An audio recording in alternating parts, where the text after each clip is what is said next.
Itong isda na guys, oh, huli lang ito sa pamimingwit. Ang anak ng amo ko. Yung anak niya lalaki na sundalo. Pag umuwi iyan, ang libangan ay mamimingwit lang. Itong huli niya. Oh, oh diba? Napakalaki. Grabe. Super laki.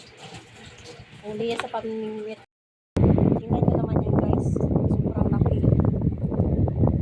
Oh, pamimingwit lang yan. Ang laki. Huli sa pamimingwit niya. Yan ang libangan ni sundalo pag umuwi. Ang hirap himbisan. Ang lalaki ng mga himbis niya, oh. Ay, thank you. Tawin.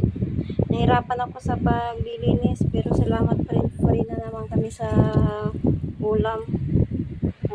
Lalaki.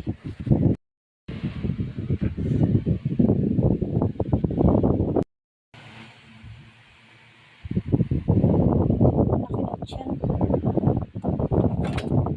Grabe, siguro hindi lang to mga 3 kilo to.